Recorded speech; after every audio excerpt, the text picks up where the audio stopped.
Here is a early to mid 80s RITZ made by CEC that I got from Marketplace for 20 bucks, I believe. I can't remember. But I drove about an hour south to go get this, and it was definitely well worth it. It had a single fitter glove on it, and I don't know why I took it down. Oh, I know. I took it down because the socket on it was all messed up. So,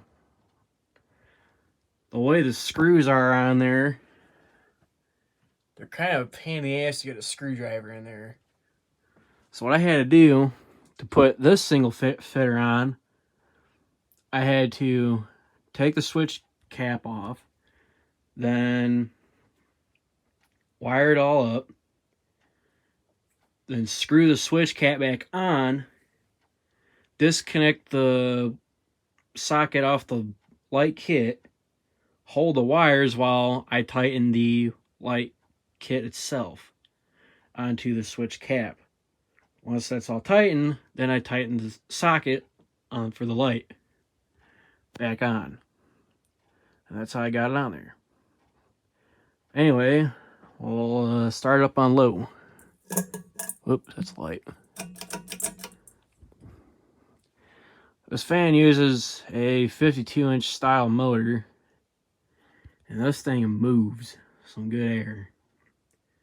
I've been running it pretty much every single day since I put it up.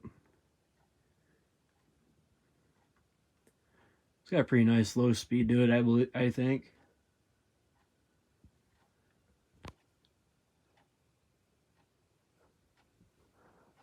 There's a light.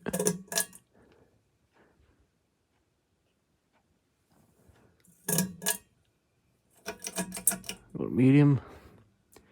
This fan does not wobble, and this fan does not shake,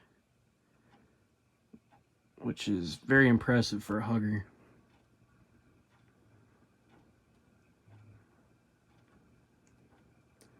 See, medium is like a high of most 42-inch fans.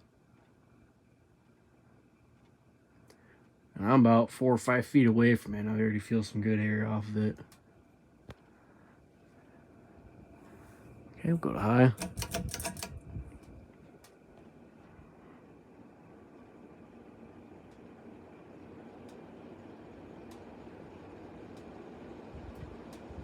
Yeah, this thing moves some good air.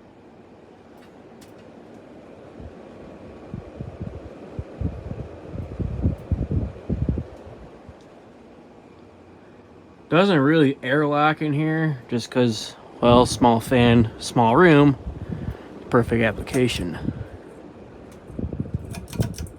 So, I had the Newtone Hacienda in here. That was a hugger mount, and that thing buffered all to hell. It would not move it wouldn't move any air, not even a low. So I had to take it down. As much as I didn't want to, I had to. But I think it would have done better on a down rod in here, but it would hang way too low. But anyway, that's it, and until next time.